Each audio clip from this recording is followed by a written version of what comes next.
Hello and welcome to Happy Foot Sad Foot, your LAFC gateway drug and the only LAFC podcast that is mostly about Pokemon. I'm Travis Helwig. I'm Vince LaRosa. And I'm Darren Miller. Welcome to our special double episode with previews of LAFC's next two matches. First, their MLS match versus the San Jose Earthquakes on Saturday, May 4th at 4:30 p.m. at Levi Stadium in Santa Clara. That's a football stadium. They're going to be celebrating Cinco de Mayo. It's the free game on MLS Season Pass and Apple TV. I think all of them are free this weekend, actually. Anyway, it's a big deal. You're supposed to think they keep just giving it away. They're like, they literally just lowered the price too. So it's like, but if they're all free, just wait. I don't know. Well, then on Wednesday, May 8th at 7:30 p.m., it's LAFC's first Lamar Hunt U.S. Open Cup match of the season versus the Las Vegas Lights at Cashman Field, because everything in Vegas has to be named on theme.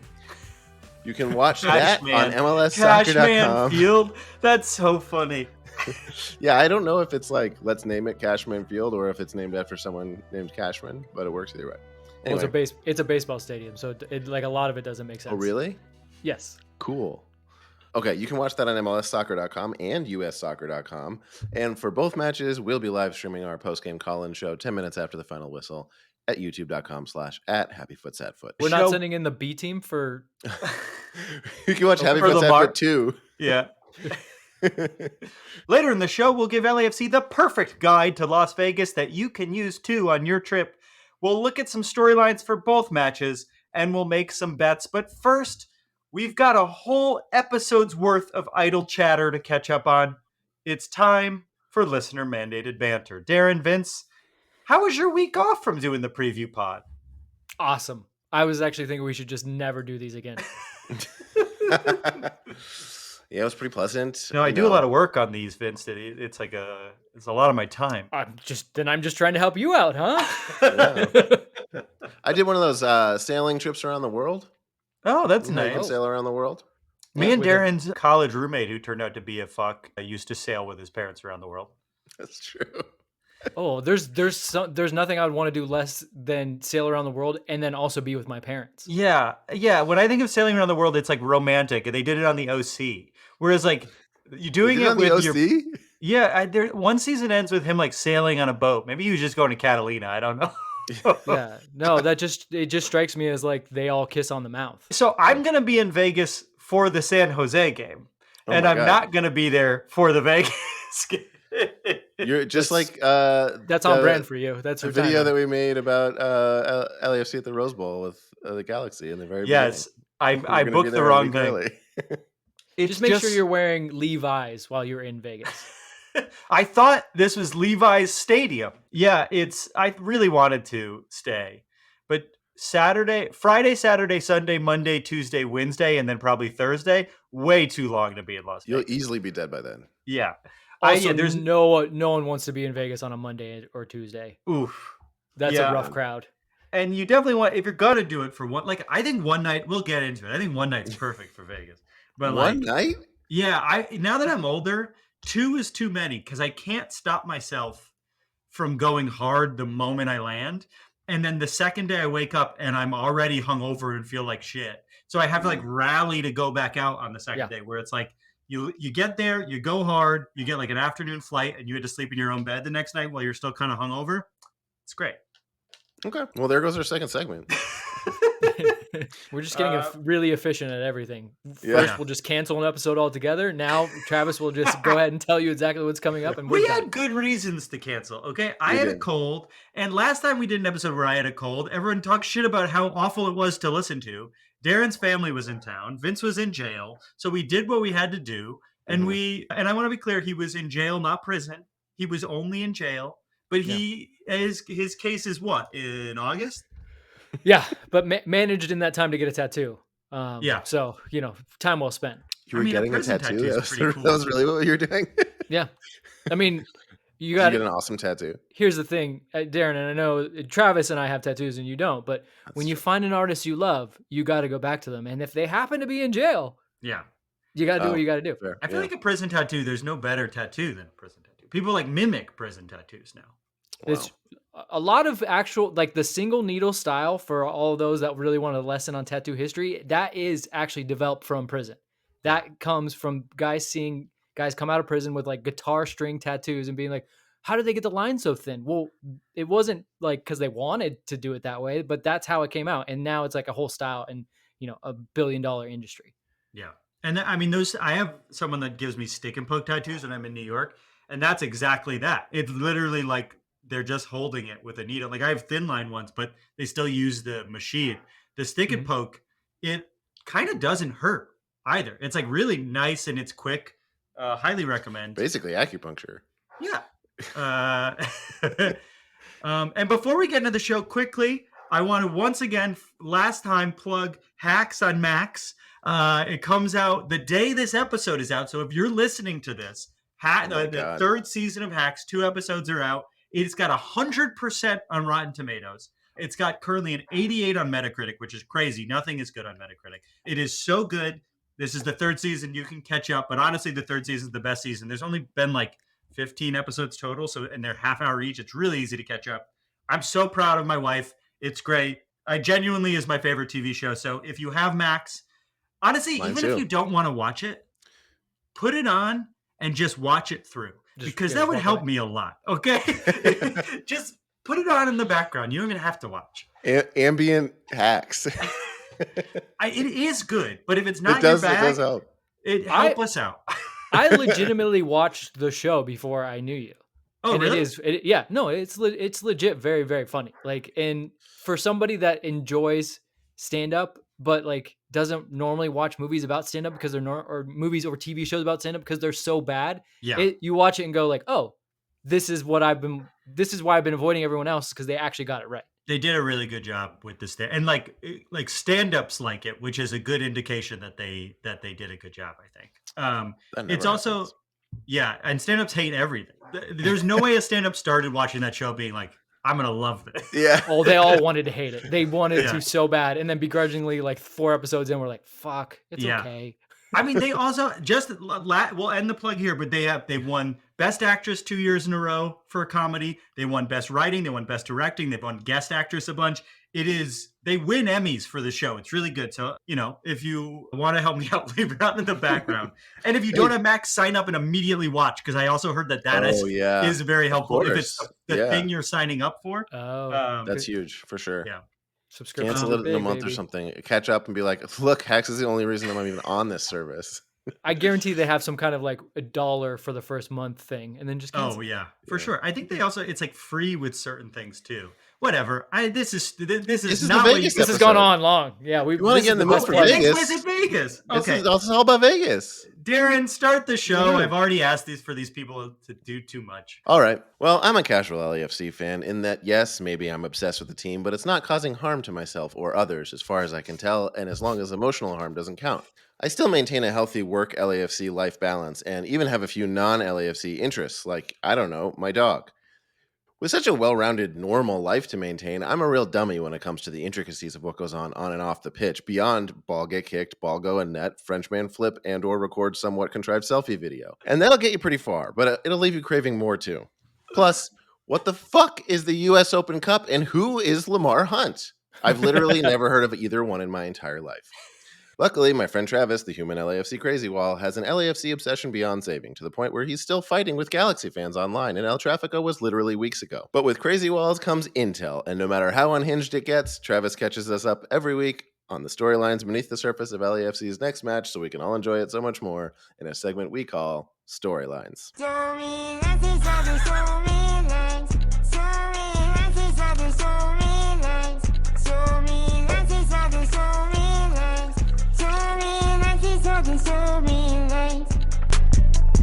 Darren, Vince, Dince, it's been 2 weeks since we've done a proper preview episode, and a lot has changed since then. Giroud was all but confirmed to be heading to LAFC this summer, with Fob acknowledging his tribal chief, Tom Bogert, who announced that the deal is signed, or I think as good as signed. Chucky Lozano is all but confirmed to move to San Diego next season, despite what his real estate agent might have said about LAFC last year. And most importantly, LAFC sits just 3 points out of first place, despite our worst start in club history. And that brings us to our first storyline of the week, which is this. are we fucking back? As Darren pointed out in our live stream on Saturday, LAFC is undefeated through the entire month of April with 2 wins, 2 draws, and 0 losses. In fact, in our last 6 games, we only have a single loss. That heartbreaker against Colorado that included Martinez's debut goal and Martinez's debut red card. Through our last 6, we have 3 wins, 2 draws, and 1 loss. And on top of that, throughout the entire season, we remain unbeaten at home, including our biggest win of the year against the Galaxy, who are maybe better than us for the first time in their history. We had a bad February and March, but we have to admit, April was actually pretty good. And while we definitely haven't solved all of our roster and flow problems that we've had over the last few months, something happened last match that might have shifted the tide this season. I think you know what I'm talking about. Denny Bwanga, my beautiful husband, has become unchained. He did it. In like the 93rd or 94th minute, I refuse to look up the exact time, Denny Bwanga had an absolute Bwanga blast, boing, boing, scooping up the rebound and hitting the far post, which finally, after dozens of fucking attempts, went his way. It had pace and finesse and a selfie celebration that he had to do twice for it to count. Bwanga seemed confident and poised in that moment, and I'm not going to take credit, but maybe he heard me say that I've been less attracted to him lately. I just think it might have gotten to him. He also had a beautiful goal that was disallowed because of a Timothy Tillman handball, which I think also got that confidence back in him a little bit because he knew just how beautiful of a goal it was. Now, he's definitely behind pace that he was last year. We already went over that. But 6 goals in 10 games is nothing to shake your head at. And with his game winner last week, we might just see a more confident, smarter Bwanga moving forward. Obviously, there's still a lot of work to do. We've talked a lot of bad about this team. So I want to ask the question, what have you liked about the team this month? Vince? Oh, so I liked what actually Steve then criticized them in a roundabout way for was their ability to actually play in a different way. Steve was as heated as I've seen him in a while after the Portland game because they had played so well in the first half and then completely like turned the page, went back to like the old kind of transition style. And for him to get up there and be like, look, this is what happened. And not only am I mad about it, and I told him I'm mad about it, but it's just unprofessional. I was like, damn, he dropped it. It's just unprofessional on them. Like, that's pretty hard. Yeah. I'm not mad. I'm disappointed. That's the worst thing you want to hear a coach say. Yeah, and especially Steve because he's so mild mannered. Like I've been at training and I've seen Steve get angry. Like Steve yells and he will yell at people and he'll tell them that they're fucking up and stuff like that. But in public and in front of the media, he's generally pretty mild mannered, and that's probably as close. Like we said, that was like the parents being like, I'm just really disappointed, and you know. But the way that they played in that first half was just incredible, and I think what we saw was the way. Look, Tillman's been, as we've said, probably the MVP the entire season for LAFC, but the way it started to unlock Bwanga, he played a lot better. Edward Atuesta looked phenomenal. Ilie Sanchez was doing the Ilie Sanchez things we're used to him doing and not having to do too much work. It's like we said after the game, I was like, look, for once, I feel like 11 players had a pretty good game, whereas other times this season we've said like, oh, those 2 guys saved us. And so that was really nice to see. Darren, what have you liked about the team this year or this month? I think it's kind of the combination of what Vince is saying. The fact that both that and Bwanga is back can happen at the same time. We've talked about before how we maybe looked better looking back last season than we were because Bwanga just happened to pull out the goals and kind of mask some of the issues that we've had. If we can be all on the same page as a team and keep the shape as a team, and he's on, like, that raises the potential beyond even what they were at last season. So like Vince, you've mentioned this before too. Like the floor is lower and the ceiling is higher. So now maybe we'll have a chance to see that higher ceiling. Yeah, and I just want to reiterate, like, we know this was a bad beginning of the season. But if a couple teams lose and we win on Saturday, we're tied for first We won't place be punished in the for it. West. Yeah. It's remarkable. We could all look at this team and be like, it doesn't feel right. It's not there. And we're close enough we can touch it. There's a couple teams with a game in hand on us, in front of us. That is true.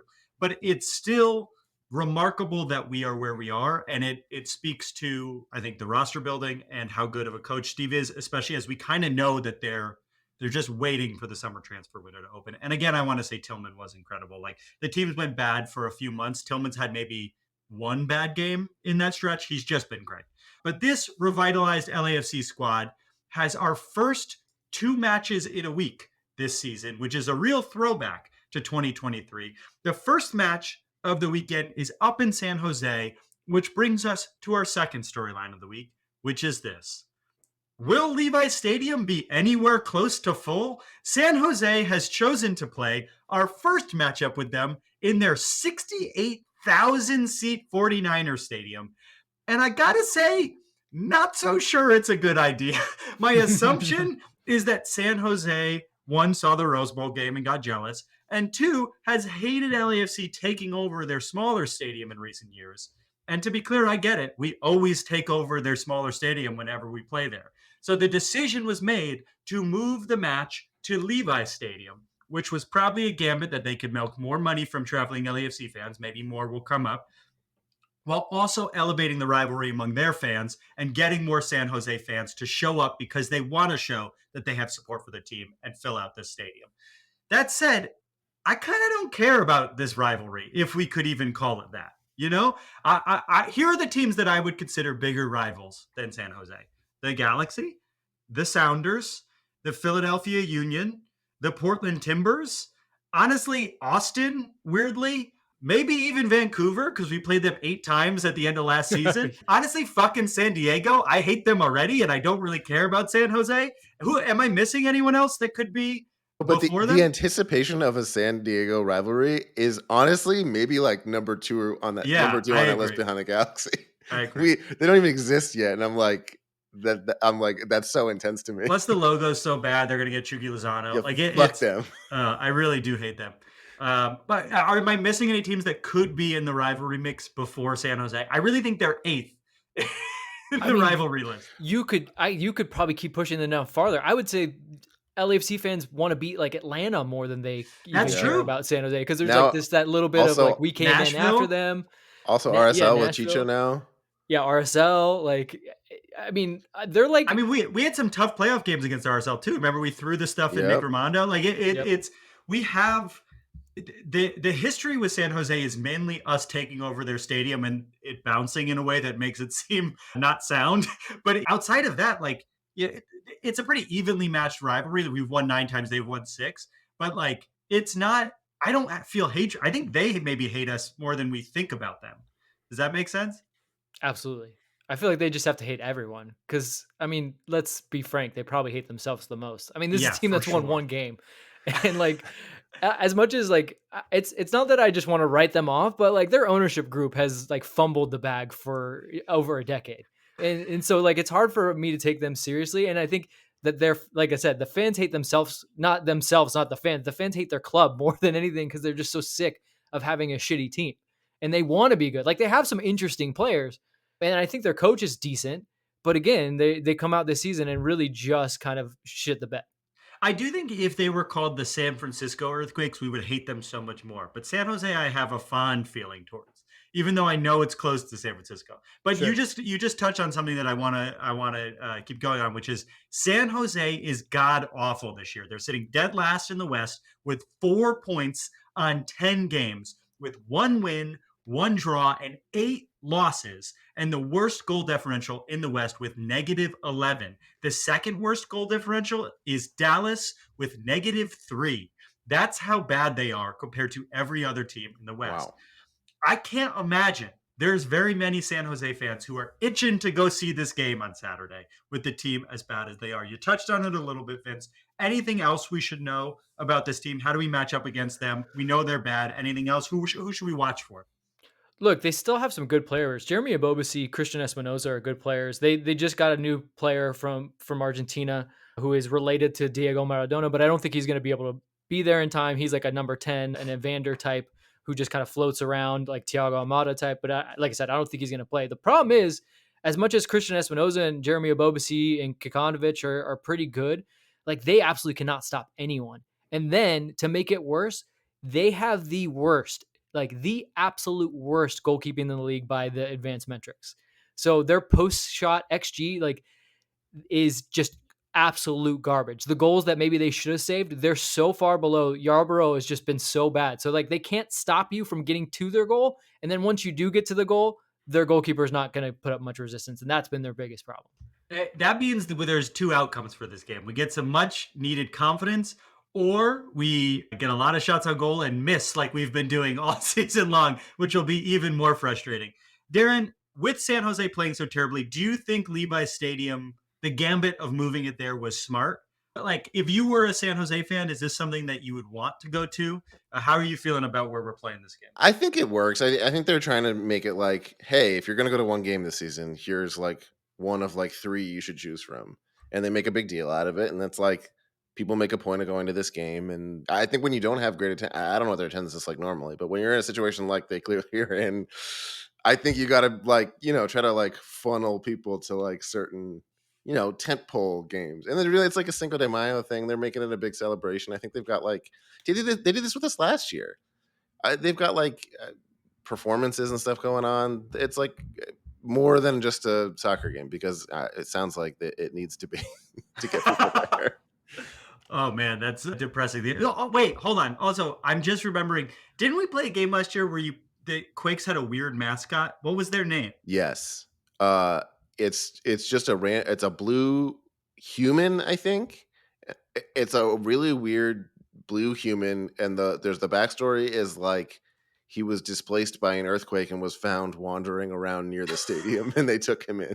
Like, it's just like the most uncomfortable, strangest thing, right? Like that works if you got a kitten or like a dog, but not a mascot. It's an alien. I think the idea is it's an alien, and it's an alien. And what his name? Oh, his name was Q, right? Yes, Q. And we made a bunch of QAnon jokes because he's the guy who has been writing on the puzzles about Donald Trump's master plan. That makes a lot of sense. Q. But San Jose and Q, our beloved Q, are not our only opponents this week. You went too far. I feel bad for them now. Yeah, I mean their house fell down in an earthquake. We should be kind to Q. Q is going through something. We should actually see if Global Diplomatic wants to raise some money for Q. But San Jose is not our only opponent this week. Just 4 days later, on Wednesday, May 8th, LAFC pops some mescaline and hits the road like Hunter S. Thompson, driving off to Sim City. Let me take that. That'd be awesome. I'll leave it in. Driving off to Sin City for our first Lamar Hunt U.S. Open Cup game of the year, which brings us to our final storyline of the week, which is this. Will Las Vegas want to prove a point? Just 2 years ago, the Las Vegas Lights were our sister club. They were our farm team. And not only that, but they were the team where Steve Cherundolo made his head coaching debut.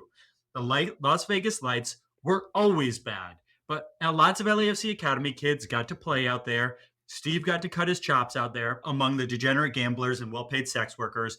But we cut the Lights loose to form LAFC2. And since then, the Lights have been still very bad. And while they lost our partnership, they retained the field-side kiddie pools that fans can sit in during the game and slowly become chafed. For those of you who are new fans, the Lamar Hunt U.S. Open Cup is a tournament everyone claims to really care about but never ever watches. It's the oldest American soccer trophy. I believe it's over 100 years old, and it's the only tournament in the States where semi-pro and pro teams compete for the same cup. It's basically the FA Cup, but here in the States. The Las Vegas Lights are a USL team, which is the second tier of U.S. soccer right below MLS. They are 7th in the West of USL with a record of 3 wins, 0 ties, and 5 losses. Vince, I know you're an expert in USL. What can we expect from the Las Vegas Lights? Who are the players and formations? Have we finally found a way to stump Vince? Here's what you need to know about the Las Vegas Lights, and we already touched on it. They play at Cashman Field, which is a baseball field. They're also owned by a baseball player.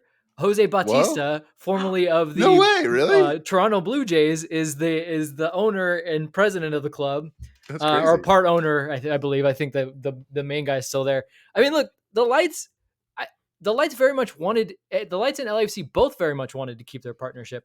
the way you put it, Travis, when we broke it to create LAFC 2 is not quite accurate. It was more like we broke it because we were forced to create LAFC 2. Oh, interesting. Explain that. What does that mean? MLS mandated, because they were going to do MLS Next Pro, that every MLS team has to have basically an LAFC 2. And so that basically forced LAFC to change what they were doing with Vegas, which was, we supply the players, you take care of the kiddie pools and all the advertising, and let's see what happens. Now it's LAFC, you do everything. And so LAFC, they've done a good job out there at Cal State Fullerton. It's fun. I mean, for the players, I think it's probably a lot better because they don't train at Cal State LA and then take a bus to Vegas, which was, I mean, if you remember when Steve got hired on, everyone was like, he's so bad. Like, just look at the fact that they never had an actual home game. None of those guys were from Vegas. Yeah, they were no all one lived training in out Vegas. here and then taking a bus every Insane. weekend. Even if they were playing at home, technically at home. I mean, a game at the Galaxy 2 or at Orange County SC was technically more of a home game than any game in Vegas. So that's kind of what you need to know. I mean, I think this is a chance for guys that, everyone's clamoring for, that they think are like the answer. Until Bouanga started scoring, everyone was like, Luis Mueller, like maybe he should start at the 9. Well, maybe he should start at the 9 in this game. And if he can score in this game, then we can start to talk about him. And guys like Thomas Angel, Duenas, Ordaz, like I think this is going to be a heavily rotated game, even though like it is the first time they've had a midweek game. I still think it's going to be, LAFC shouldn't, but that's the beauty of the Open Cup. You shouldn't need the pros to beat this team, but if you take it too lightly, you could find yourself on the wrong side of the result. I will say, I bet the pros are going to want to make the trip. I have a feeling most of the boys are going to want to go. And that is kind of, I do wish I could go to the game. I bet a lot of people will drive out for it. I do think it'll be very fun. The problem, I think, is like, is it a midday game or something? It's like not, is it at night? It's at night. Oh, okay. Well then, yeah, if you could go, you should go. Like that, that'll be very fun. Maybe I'll drive out Wednesday. I'll come back. I'll drive out Wednesday. You should come back Thursday. Do it. Because I want to like go to Tao and go to Tao and see Denny Bouanga, or maybe I'll first smell his cologne and then I'll see Denny Bouanga. You don't have to make it all the way to Vegas to do that.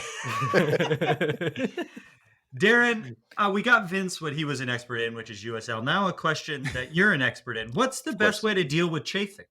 Oh, wait, how is that relevant? Kiddie pools. I made a joke about 5 minutes ago about chafing in the kiddie pools. Oh, yes. Thank you. I mean, the powders are pretty effective, I would say. I got some on right now. Oh, great. Yeah. You need dryness. Have you ever been to Las Vegas? I've been to Las Vegas. Yes. I've been to Las Vegas under your wing, which is frankly the best way to go. Well, that kind of. Why didn't we talk about that in listener mandated banter?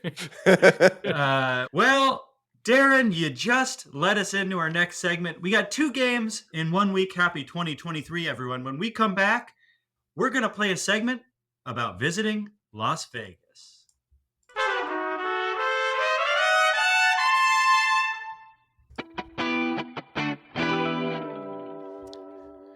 And we're back. LAFC plays in Las Vegas for the first time ever on Wednesday, which is a thing I lightly Googled and said, fuck it, sounds right to me. And their Saturday match is at 4:30, which means they've got plenty of time to make it to Vegas that night and get 4 nights in Vegas in before dragging themselves to the pitch on Wednesday. At this pivotal moment in their season, this is the perfect time for LAFC to pull the time-tested, tried-and-true LA move and take a quick vacation to Vegas to solve all their problems. And as luck would have it, I'm not just an LAFC casual, I'm also a Vegas casual. And Travis and Vince aren't just LAFC freaks, they're also Vegas freaks. So I'm going to get them to walk me through the perfect trip to Vegas to cure what ails LAFC and maybe help you out too if you're traveling to the match. Travis, Vince, Trent's. I'm going to give you a few LAFC players who are going through some shit, and you're going to tell me what they should do in Vegas. First, we've got Denny Bouanga. Denny Bouanga has finished his 10-game shot calibration sequence and is finally scoring goals again. And Timothy Thrillman is firing on all cylinders. What can they do to stay hot and keep the party going? Stay hot. Travis, where's the place that like the most baller athletes would go, that these guys would be like, well, we should go there too. And then they would be like, we don't know who you are. You play in MLS. What is that? That's where they should try to go. Even though, like, look, they legitimately deserve it. Denny Bouanga should be able to like be a king in Vegas, but he's definitely not going to be able to ride the way like some NFL players do. For sure. I mean, I don't know the nightclub life all that much, but I feel like the big ones that I always hear of are like Omnia and XS, or like there's another one. When I was there a few years ago, and I just happened to be dragged to a nightclub, and the Chainsmokers were playing. I should go to the one the Chainsmokers are at. That was an animatronic Chainsmokers that was just always in Vegas. I had never seen like a pro DJ set in that way before, and it really was just like a guy standing at a table pumping his fist. I feel like, yeah, I think that's smart. Let make them feel like they're big time. That might make them play even more big time. I was gonna suggest maybe one of those day clubs, like one of those pool day clubs to stay hot. You know, if they're hot, it'll be hot outside. Yeah, nice. And then cool. you know they can still get that nightlife. I don't know, like they're all called like Wet and like they literally Wet are all Republic called, yeah, exactly, Wet Republic. Like Moist Daddy. I don't think they still have it, but one was called Rehab for the longest time. Oh, that's which is just like classic Vegas is so funny because they're just like, yeah, we're just gonna call it the exact thing that all of you should probably go do. All right, I think it's a good idea to have the daytime party is a good vibe for them. All right, second, we're in a similar vibe here. Ilie Sanchez, mental and physical anchor of the team, always makes the smart choice. What Vegas experience is most fit for a captain? Oh, he's like he's like in the James Bond villain high stakes baccarat. I don't know. I could just see Ilie doing something like that. That's awesome. And being like, and they're like literally they're about to kick off. They're like, where's Ilie? And they finally find him, and he's like, there's $700,000 on this, and this is basically my entire paycheck for the year. So guys, just calm it down. I'll be right there. I've been counting cards. It's about to hit. Yeah. I can tell it's about to hit. It would be one of those games like Baccarat that no normal person knows how to play. Like it's like Baccarat or one of those Asian games that like you just will never. It just is confusing when you walk by the table. But he's like calculating the odds. Yeah, he knows it very well. Yeah, I think that's really smart. I also feel like I could see Ilie, the smart choice in Vegas. Well, the smartest bet is blackjack by the book. So the smartest choice would be to play blackjack by the book. It's not necessarily the most fun gambling choice, but if you want to make the smart choice as a gambler, the best bet you can make is blackjack by the book. The second best bet you can make is craps with max odds. We can get into that maybe later if somebody else wants to play craps. Blackjack by the book, meaning like you don't stray from like best practices. Yes, there is a specific, you can just go online and memorize a list of ground rules of what to do in different situations.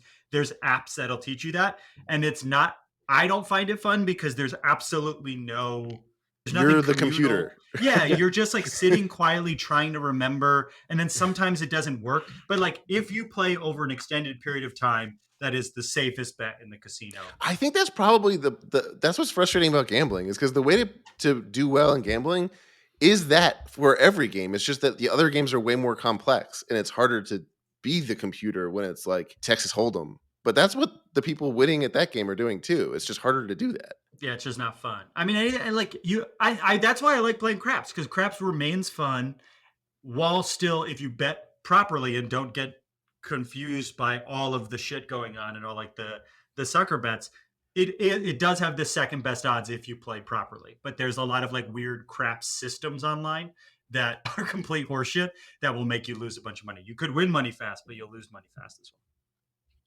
But craps is fun because when one person wins, everyone wins usually. Like it's a party. Yeah, it's a party. Yeah, it's a party at the table. You have to go with a bunch. Yeah, you have to go with a bunch of people around the table because if you go to a craps table and you're like there with one other person, immediately leave. That's not the way to do it. For sure. And also like there's something about craps where like I don't believe in luck. I'm not a religious man, but you can feel the vibe of a table. And sometimes you know when the juju is good and sometimes you know when it's bad. And you'll go to a table and you'll stand there and you'll be like, I'm going to lose all my money. And you almost always do. It's a vibe thing. But I am also a degenerate gambler. All right. On that note, next, okay. Hugo Lloris has been solid in net, but when a shot calls for a low dive, he'll gamble with the ball and play it safe with his body. So, should he find a spot to loosen up that bod or just get better at gambling? I mean, some of the best spas in Las Vegas. I think it's always worth to get a nice hotel. I think there are very cheap hotels in Vegas. That's a But good idea. if like you're gonna spend a lot of money, take 200 of that and put it in the room instead of on a gambling table, because you'll never be sad to be in a nice hotel. And those nice hotels often have very nice spas where you don't even need to get a massage. Hugo can go to get a day pass, sit in the sauna, sit in the jacuzzi. He seems like the kind of guy who would like a spa. Yeah. So I think Yeah. that might be good for him to loosen up his muscles before letting his shoulders touch the ground for the first time this season. Maybe Yeah, they're see- just like really precious shoulders. Towel Like, wrapped around his head. They're giving him a Yeah. pedicure. Like, Yeah, yeah. he's French. I bet he would like that. I got a mani Yeah. pedi today. All right. Okay. It's nice to pamper yourself. Travis is always in Vegas in his mind. Honestly, I started doing it because I would bite my nails, and it was a way to. I'd be like, I won't bite my nails because I just paid Then you $15 waste to money. get them cut. Yeah. You're biting money. All right. Between some knee issues Vince and didn't give an answer. Is that what you were thinking, Vince? No, I think that's great. I think, especially the way Darren presented it, the guy needs to like loosen up a little bit. He does Yeah. seem a little tight lately. I mean, it's funny because he still makes like one ridiculous save per game. Yeah. But lately, there's been, what's been worrying me about him lately is, remember early in the season, we're like, man, the guy's really like good with his feet and he's distributing really well. Where the fuck did that go? Like lately, he's been like True. kicking the ball, and I'm like, are you just kicking it straight in the air? What's going Yeah. on here? Yeah. It almost true. feels like he was like, they didn't know what to do with that, so I'm just going to kind of randomly kick it.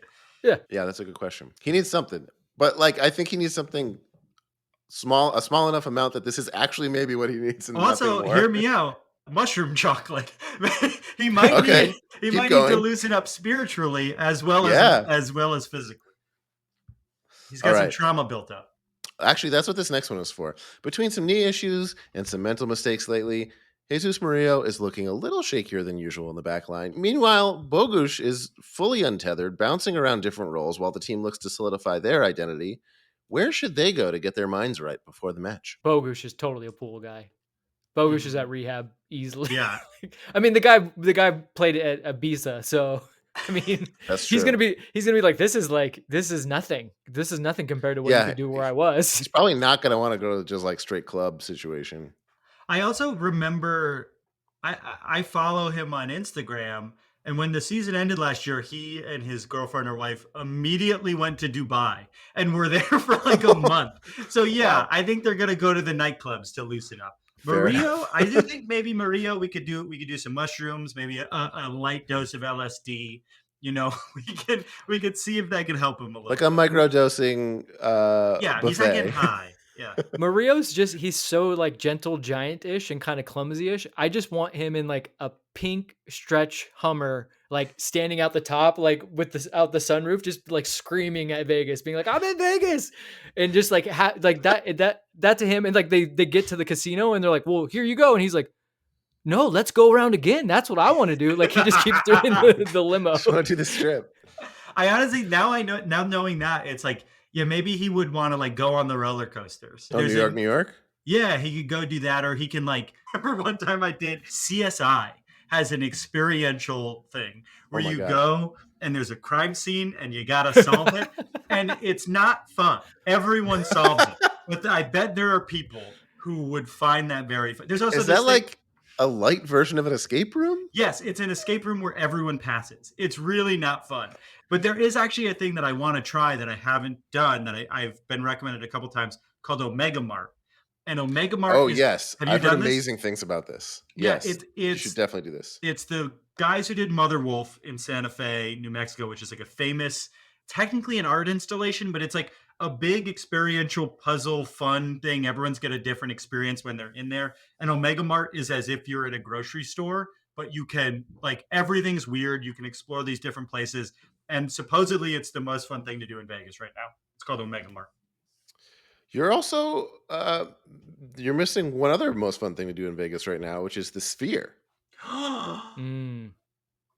haven't done Well, it. who's I would there? love I to mean, Fish was just there, right? Fish was just there. Drew Carey famously went off about how incredible Fish was. It was a That relief. checks out. Yeah, it was a relief to hear that because he's hidden who he was for so long, and I think people in LA have known that he is a big kind of like psychedelic drug dude. He like I remember when I moved here, I met someone who was like, "Yeah, my buddy sells him LSD and he microdoses before every episode of Price is Right." Cool. So if you watch Price is Right, he's stoned. Just know that. He does a great job. Okay. Christian Oliveira is having trouble finishing. Okay. Just leave it there. Skip that one. I don't know anything about Okay, that. we'll skip that. I We'll skip don't this know one. anything I think about we should skip this. If you can't don't listen- finish just by being in Vegas, you're halfway there. Okay, finally, Omar Campos, Eric Duenas, Nathan Ordaz, and Tomas Angel are basically children and could not possibly know their way around Vegas. So if they can stay safe and use the buddy system, where should they ask chaperones Kamara, Larice, Chanot, and Hollingshead to take them? They're going to have to go off the strip. They just look too young. They can't You're not going to be able to get into any place. You're going to have to go off the strip, boys. You're going to have to go to the backwoods. I heard the Hoover Dam is nice. You could take a helicopter tour of the Grand Canyon. What is it? The Golden Nugget? You're going to have to go to places like that. Yeah, Omega Mart is good for kids, I feel like, and like people their age. They go see a show. They go see Cirque du Soleil or whatever's out there. Cirque shows are always fun. They are always fun. Oh yeah, they're incredible. I even saw like the sex one, and that was fun. It's like I'm always impressed. I saw a magician there or not a magician. I saw Penn and Teller. That was fun. I was going to say, you just saw a magician. That's like, what? One magician, please. He magic. came to my room. It's legal in Vegas, okay? The magician came to my room. You were staying at Excalibur, and he was just in your room when you opened the door. If you get a nice enough suite, bar. Yeah, if you get a nice enough suite, it's not like it's not a butler, it's a magician. I'm trying to think of what else is fun for kids. I mean, I've only ever been as an adult, but like obviously there's the different experiential things you can do, the pools. Yeah, I mean, I guess there's probably a whole kid ecosystem I don't know about because I don't have a kid and I've never been a kid there. Like the all those like New York, Paris places kind of are run down now, like Circus or whatever. Like you don't really want to go to those places. There's got to be a ginormous ball pit where you just check your kids in. Yeah. And then they get lost for 3 hours, and then you got to try to pull them back out, right? If Vegas doesn't have a huge ball pit, guys, come on, get on that. Yeah, we're doing it wrong. There's a huge ball pit in every casino for sure. It's only high rollers. Yeah, you got to tip at the front desk, and then that's my Vegas tip. Is that when you if you're checking into a halfway decent hotel, when you give them your credit card and ID, don't clip this because I don't want too many people to know. You put a $20 bill. Like a known thing. Yeah, it's kind of a known thing. You put a $20 bill in between the two, and they're not technically allowed to do it, but usually they'll give you either a better view or an upgrade or something because people don't normally tip the front desk. Everyone gets tipped in Vegas, usually not the front desk people. They're not technically allowed to give you upgrades, but they usually will hook you up, especially if no one's around to see it. They'll at least give you a room with a good view. So I always say spend on rooms, and you're going to spend way more than $20 on shit. So $20 to the front desk isn't a bad thing to do. Vince, what's your favorite thing to do in Vegas? Not remember what I did in Vegas. I'm not a Vegas person. Concise. I've been to Vegas more than a couple of times in a couple of different capacities, and it's always gone somewhat sideways. And I'm like, yeah, we should never go there again. And then the next thing I know, I'm there again. And I'm like, all right, well, learn from your lessons the last time. And you never do. You just do something slightly different in a dumb way. That's what I mean about like, you got to go for one day because like you wake up in Vegas and you're so mad you're there. You never are happy to wake up in Vegas. It's always so great to get there and you feel great that first day. And then waking up in Vegas is truly disgusting. I'm trying to think about if there's any other, like if it's people's first time in Vegas, what they need to know. You have to embrace it. It's a shitty place. It's like where capitalism went to die. Yeah, don't think about it too hard. It's a good tip, I think. Yeah, like it's not cool, but it is fun. And if you embrace being trash, it's like you see so many people in Miami Dolphins jerseys and flip-flops. Like you just have to embrace that it's not cool or nice. It's gross. It shouldn't exist. It won't exist in 100 years. So just go and be the worst version of yourself. and you'll have a good time. For one night. And bet if the you pass hear line with max odds. When you Yeah, and if you hear sirens, go away from them. Because at some point in the night, there will be sirens and there will be a commotion on the strip. Just don't go near it. Don't add to it. Just get away from there. Yeah. And we're talking to you, Dwayne. Don't do it. I'm worried about you, Eric. Come on. I will say don't listen to any taxi drivers. You're going to ask to go somewhere. That's good advice for anywhere. Do you want to go somewhere else? Yeah. Don't go where they bring you.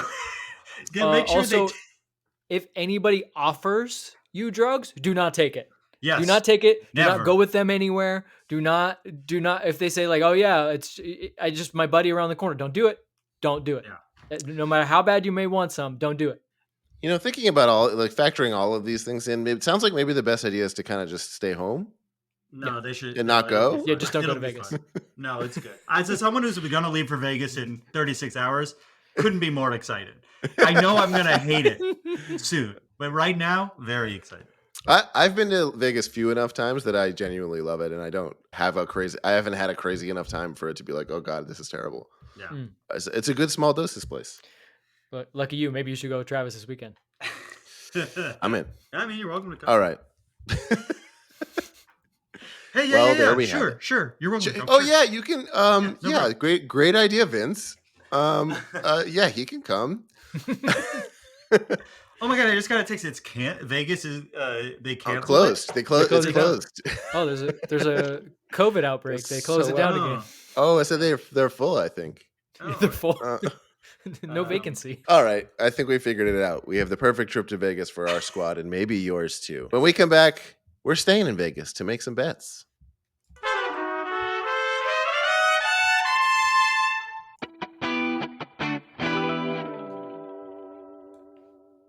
And we're back. Now it's time for a segment called Bet It and Forget It. Bet it and forget it. Every week we end the show with a bet for this week's game or games. We make an outlandish prediction, something that almost definitely would not happen, but could. Each week, Travis and I put up $5, and if no one hits, the money rolls over to the next week. Eventually, by the time someone's weird prediction comes true, they might win a good chunk of change.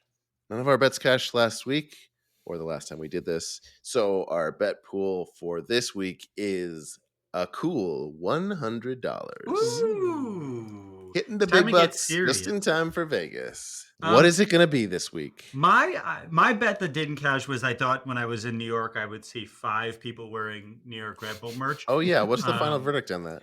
The final verdict is I saw 0 people wearing New York Red Bull merch. I did see one person with a Orlando City backpack, which I think the team must have been playing in New York. It seemed like she worked for the team. So because it was like that same thing where it has like the monogram initials that like Steve's jacket has. So I saw a Orlando City backpack and I saw a giant bus with Montreal's logo on it, but they weren't playing in New York. So I don't know why there was a bus with Club de Foot Montreal's logo on it, but I saw a giant bus with Club de Foot Montreal's logo on it. But this week, I'm very confident about my bet. I really think it's going to happen. And I'm going to do something not all that outlandish because the money's high. We got to start getting real about this. And my you're bet, about to lose all your money in Vegas this week. yeah, I actually need this. Please buy merch. My bet is this. Okay, I'm going to say it and then you can tell me if I have to pick a game. Okay. But over the course of the week, a player will score their first goal for LAFC. Some player will score their first goal for LAFC. Okay. Do you think I need to pick a game, or do you think it's okay amongst 2 games? My bet was somewhat similar, and I think more outlandish than that. Okay, so I'll pick in the Las Vegas When game. I do mine, we can recalibrate yours. Okay. If I have to tighten it up, I'll pick Las Vegas, a new player scores. I mean, that's probably when it's going to happen. So I would, yeah. If I were you, I'm trying to win the money, Vince. I'm just saying. This isn't outlandish anymore. We're talking. Well, okay. My bet was gonna be that in both matches, and maybe I just loosen this a little bit, but in both matches, someone who has not started for the team yet will score a goal. Someone who has not started for the team will score. And in both matches this season, who has not started this season yet. Yeah. But I mean, it'll essentially be the same, I think. Will be because almost everyone else has started. That like anyone who's scored a goal for the team. Yeah, even like Campos has started. Yeah, Martinez has Martinez started? No. So if that would be different. The only difference between our bets would be if Martinez scored. every other thing that I would work for mine would work for yours. So we should. Well, Thomas Sandhill okay. hasn't started. Right, But but it would be his first goal for LAFC. Yeah, Darren's is harder because he's saying they're going to start and score. No, they're just going to score. Yeah, so we have it's the same thing. So one of us should change it because it would be that. So let me think of a different one. Vince, you go and I'll think of a replacement. Mine will be specifically for the San Jose game because it has to be at Levi Stadium. It's going to be reminiscent of Carlos Vela scoring at Yankee Stadium and doing a baseball home run celebration. Instead, an LAFC player will score. Somehow the ball will hit off the net in a way that they get the ball right back and they will spike it as if it is a football celebration. That's what I want. Immediately yellow card. I love it. You could have gone baseball celebration at Cashman. That's true, but I want to see. I've seen the swing, and no one's going to perfect it better than Vela. I want to see someone like Gronk spike, like run the ball to the corner flag and just slam it down as hard as they can. It'll be weird because the ball will just bounce straight up. Whereas when you spike a football, it could go anywhere, and that's. I want to add something to your bet to make it more likely to happen as well. I think hiking should also be allowed. If they have the ball and they hike the ball through their legs. I think that also that's good. Work. I like that. I mean, they did the little celebration with the security guard and that became kind of a team celebration. But to your point, Travis, there's not enough team celebrations that actually like use two actors in it. And I like that because you need someone to hike it to and then you're both part of it. We need more fun team football and soccer should be borrowing celebrations from each other a lot more than they are. For sure. Yeah. Both directions. You know what I'm over? Everyone's doing this I agree. I fully agree with that. We're over. That's not cool enough for this many people to be doing it. Is there an etymology to that, Vince? No, I mean there's a lot of players that have done it, but the most famous one recently was Edison Cavani. That was kind of his celebration. So like if you do it, you're kind of being like you're doing his celebration. And yes, again, it's not like an original celebration, but he's so good, you kind of don't do his celebration. You know what we got to bring back from the 90s? The fucking airplane. Why isn't no one doing the 9/11 stop the airplane celebration? No one's doing the airplane because you used to dive afterwards. We should be doing that again. I don't have another. Famous Italian did that. Vincenzo Montello. That was his celebration. Was that he always did the airplane? Okay, love it. Sounds like a good guy. Okay, I have a replacement bet since our bet's the same. It's more outlandish. Okay, and it's maybe not good. In Vegas, something will happen that we'll hear about in some sort of like some player will get in an altercation or like there'll be some drama while they're drunk. Some off the field news. Some off the field shenanigans will happen that like it has to involve LAFC players. They don't have to necessarily be the one in the wrong. There has to be some sort of off the field news, whether or not it's in the news is someone catches it on camera. Something happens. Sure. Off the field shenanigans that is a controversy around a player for LAFC or staff member while they're in Las Vegas. That's kind of interesting because Cincinnati just announced that Bopenza is going to be out because he had to have surgery on his jaw on a non-field on the field related thing. Like what could that possibly be that somebody has to have surgery on their jaw and it was not an injury that occurred like in training or on the field? This is what I'm talking about. Why aren't we talking about these things more? Yeah, we just have too many good guys. We need some more. No, we don't. We should be talking about this more because also I think it's a player from Minnesota just kept missing the plane. He kept being like, I'm Star not player. going back to Reynoso. Minnesota. Reynoso, right? He's just like, I don't want to play for you anymore. Reynoso. Which again, in any other sport would be top news on sports broadcasts all around the country, a player not showing up. Like imagine if Luka Doncic just didn't go back to Dallas after playing the Clippers tonight. Well, those are our bets. That's our show. We shall see. Our theme music is done by the insane team of James Valentine, Nate Walcott, and Louis Palmer. You could subscribe to our YouTube channel. That's a show I'd like to see at the Sphere. Maroon 5 does a residency in Vegas. In Vegas? Yeah, they have a show at the end of May. Let's go. So James Valentine will be performing in Vegas. Maybe they'll play our theme music. Oh, that would be epic. Adam Levine singing Storylines. You heard this one. Sing it if you know it. We were going to play Sunday Morning, but instead we're going to play Storylines. You can subscribe to our YouTube. And again, Storylines written by AI. The theme music is done by James Valentine, the guitarist. Yes, the actual good music. You can subscribe to our YouTube channel where all episodes and clips are available in video format, youtube.com/@HappyFootSad. But please review us on Apple Podcasts and Spotify. If you're on YouTube, give us a thumbs up and a subscribe. And if you made it this far and we're also on all the socials, I'm not going to say them all. If you made it this far in the episode, chances are you're enjoying the show. And if that's true and you want to show your support or help me make the money back that I definitely will lose this weekend, please consider becoming a friend of the foot for $5 a month at patreon.com/happyfootsad. Or pick up some Hapo Sapo inspired merch. You get a discount if you're a Patreon, but you get the merch at happyfootsadfootpod.com. The scarves continue to be going every week. The scarves number is trickling down. I have to check where the number's at, but we're getting there. It's not going up, Travis. Yeah, if you want a scarf, I would get it before the summer. I think we'll be gone in the next month or so. Any support really goes a long way, keeping this show going and the community growing. Thanks, and we'll see you at Levi Stadium or in Vegas. I love you, baby. Bye. I love you. Bye.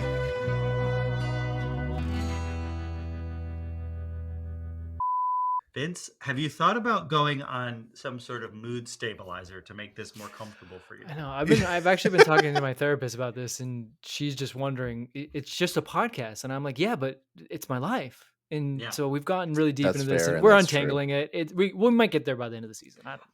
Please let us know at the end of the season if you feel comfortable saying "I love you" to the fans who love you, because they do. Maybe it's more about you accepting their love and that being difficult. Yeah, I just don't want to lead anybody on, you know. Yeah, that's true. But you have to be honest. It has to be real. But being honest and being real is also accepting that you could get hurt. And I think the supporters of the show and more specifically your supporters understand that at any point you could be fired from any job. And so you might go away. Except for this one. No, we could fire him if we wanted to. You never know. We got 2 votes. Let's up the stakes. We could This is a good segment. At any point, 2 of us could vote to kick the other one off, and that's something we all got to think about. At some point, Happy Foot Sappho should become an elimination podcast. Dude, is this like Speaker of the House, where like at any point we could call a vote?